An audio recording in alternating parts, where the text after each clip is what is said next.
Hello there. Obi-Wan Kenobi, the series, is over. Part 6 came out today. It was an epic finale with a lot of great stuff in it. But now that the 4.5-week run of this series is up, we can talk about everything. Mostly we're going to talk about part 6. I'm going to give you my review on it, but we're also going to reflect back on the series as a whole. We're going to talk about the good, the bad, and the in-between. I have a lot to say on this week's episode, and tell me your thoughts by putting it in the comments down below. I respond to everybody, and I can't wait to hear what you think. My name's Han. This is Han Talks First. It is the podcast you're looking for. So let's do it. Let's talk about Obi-Wan Kenobi. Let's do it. So who talks first? You talk first? I talk first. So there is a lot to discuss. The Vader vs. Obi-Wan fight. We got some points to make with Riva. We also got to talk about Qui-Gon Jinn and how Liam Neeson is a massive liar. No, I don't think so. No, I haven't been approached. Liar! And of course, the reason we're all watching the show, we're going to talk a lot about the character of Obi-Wan Kenobi. So like I said, there was some really good stuff in this episode. There was still some stuff that I was a little iffy on. Overall, I think the show was good. Not great, it didn't blow me away. You know, I was really hyped for this show. It was my most anticipated series of all time. While they didn't go the direction I wanted to with some of the possible story ideas or closing out some of the concepts that they even brought up themselves, I did find it enjoyable nonetheless. So if any of you follow me on Instagram, you noticed my story last night. Immediately after I watched part 6, I went and I wrote this as my initial reaction. It felt like a regression of plot in moving these characters and story forward. I found it entertaining, but inconsequential to the universal narrative of Star Wars. And I'm always worried when people hear me say negative things about Star Wars or an episode of television, they think it means I hate everything. I don't. Just wait, hear out my explanation, because I'm so tired of people over the past several weeks being like, You don't understand Star Wars. You don't understand storytelling. No, I understand Star Wars. What I may not understand is some people's insecurity in their fandom. If you like something, like it. If you're one of those people that loved every single aspect of this show and the characters, that's fantastic. I'm glad you love it. But just because some other people may not share that same view doesn't mean that they're wrong, nor does it mean that you are wrong. Star Wars, movies, television, it's perspective. It's from a certain point of view. Thank you, Ben. That was exactly the phrasing I was looking for. Okay, with that mess out of the way, we can talk about the show now. I want to start with the positives. The Vader vs. Obi-Wan fight at the end. This is what everything had been leading up to. Honestly, this was the whole overall premise of the show. There were tons of callbacks to the prequel movies and to Star Wars Rebels and some original trilogy payoffs too, but overall, this was probably the most beautiful part of the show for me.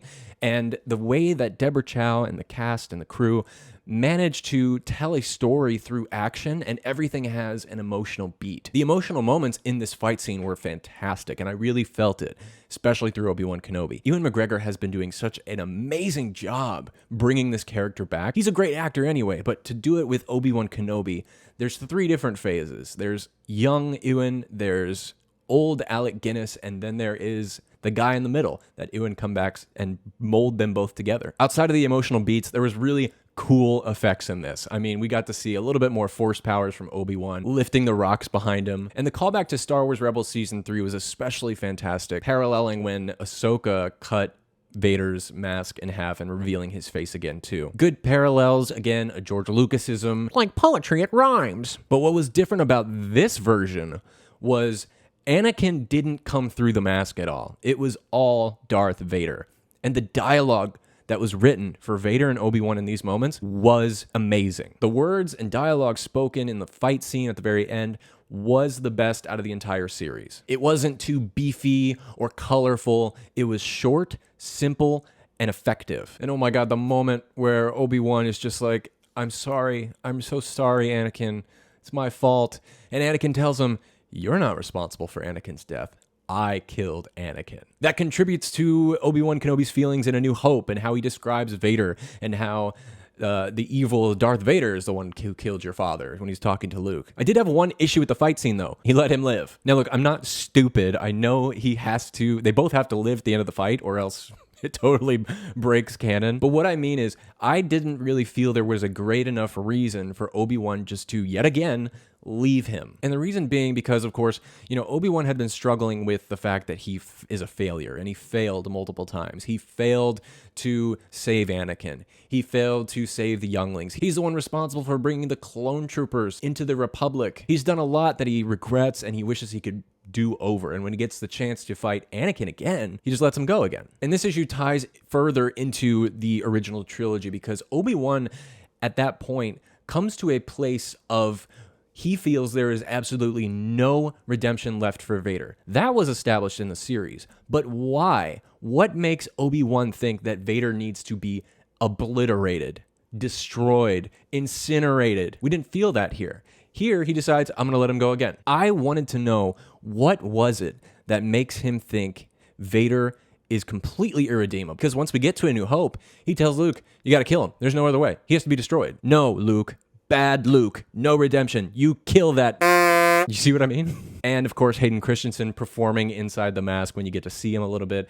His performance was great. He proved that, hey, I am a good actor. Just matters which director you're with. Next up, I want to talk about Qui-Gon Jinn. Qui-Gon was probably my most anticipated moment and the thing I was most looking forward to in this show. I love Liam Neeson and pretty much everything he's played in, and I think Qui-Gon is one of his best characters ever. And the relationship between him and Obi-Wan, and the whole reason why Darth Vader is really in existence, if you think about it. I got all giddy when he came up on screen. I will admit it was a little awkward as far as like the camera placement, that he just kind of shows up in the bottom right corner. It was a little weirdly paced and it didn't have an emotional hit like I thought it should. But one of the important things he says to Obi-Wan was, you weren't ready to see me yet. Now this line of dialogue implies that Obi-Wan Kenobi has learned something throughout this series. My question is, what was that? Because like I mentioned in my reaction, the regression of this plot has brought the story to the same exact place that Revenge of the Sith had left off at. Obi-Wan lets Anakin live yet again. Now there is one interpretation you can take of this lesson for Obi-Wan, and that is Obi-Wan no longer feels responsible or guilty for Anakin going to the dark side, because it was in that moment that he was apologizing to Vader that Anakin said, I, Vader, killed Anakin. You didn't kill him.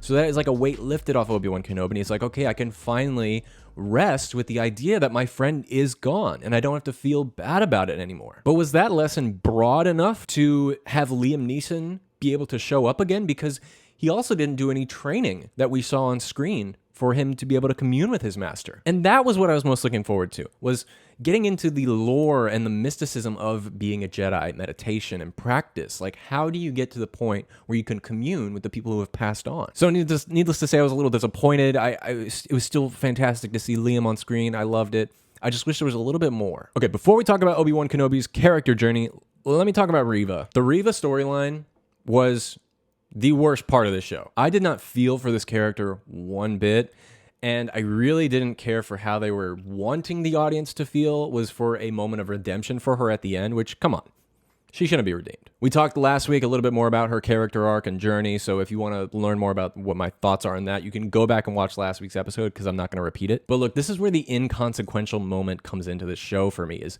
the whole Riva storyline really was just filler for me, especially towards the end. And I do not blame at all Moses Ingram. I think Moses Ingram is an amazing actress. The issue was the story she was given to portray for this character Riva. You could be the best actor in the whole entire world, but if you're giving poor material, there's only so much you can do. And that's what happened here. Her dialogue was terrible. Her story really didn't make much sense as far as contributing to the narrative of this story anyway. Look, overall, Riva to me in the show, pointless. But again, like I mentioned, it doesn't mean you can't enjoy it. From a certain point of view. Speaking of poorly written characters, can I just mention again, O'Shea Jackson has the same exact issue, and he does the same thing that he did in episode 4. When they're on the ship with all the people and they're trying to get away from the Star Destroyer chasing them, and he was just like, Obi-Wan, we don't have enough time to make the repairs. So Obi-Wan's like, okay, it's fine. I'm gonna dip out so you guys can get away. Vader will chase me. And then 5 seconds later, O'Shea Jackson is just like, don't do that. We have time to fix it. Oh my God. I'm pretty sure the character that O'Shea Jackson is playing is bipolar. Okay, let's talk about Obi-Wan Kenobi and finish this review. Look, again, Ewan McGregor is an amazing actor. What he's brought to Obi-Wan Kenobi, again, has brought life back into this role, has made me want to see more, even though we don't really need a season 2, but the way the story ended, the way Ewan McGregor plays this, and then meeting Luke at the end, Hello there. He does such a great job, and he's such a captivating performer. The one thing I wish we gotten a little bit more of from Obi-Wan, and something I've been thinking about pretty much my whole life as long as I've liked Star Wars, was how did Obi-Wan Kenobi and Uncle Owen grow to hate each other? It looked like we were going down that direction a little bit at the beginning of the series, but then at the end, they grew to a place where they were like, yeah, I kind of like you. Yeah, you want to meet Luke? Come on, meet Luke. Give him some blue milk. The last thing I'll say is Star Wars has been doing this thing a lot wherever they release an anthology, movie, or television series. They use the title as being the name of the person it's about. Boba Fett, Solo, Obi-Wan Kenobi. I think they really have to stop doing that because most of the content that they're providing with those titles are not about those studies. A title like Obi-Wan Kenobi should have been a straightforward character study about where this man is at this point in his life. Don't get me started on Boba Fett. I really wanted to see more of Obi-Wan's emotional journey, and I don't think that they really delivered that to us, especially with the trauma and survivor's guilt and regular guilt he's been dealing with. This should have been a really, really emotional series for me. And if you want a good example of what I'm talking about, go over to HBO Max. Check out Mayor of Easttown. It's with Kate Winslet. It is one of the best limited series I've ever seen. The story is beautiful, and it kind of is exactly what I'm talking about here. And I can hear everybody again. You don't understand Star Wars. You can't relate Star Wars to other things. That makes no sense. You don't understand storytelling. That's not Enough. It's like, then why do you watch my reviews? But that's my review for part 6. Thanks for watching. I hope you guys enjoyed the show and enjoyed following me along on this journey, and hopefully we'll do the same again with future Star Wars projects. Like the video for me, it helps out so much. And if you want to, subscribe. I promise I won't let you down. Don't forget to check out other videos on my channel. And now, my friends, somehow, somewhere, some way, this week, may the Force be with you.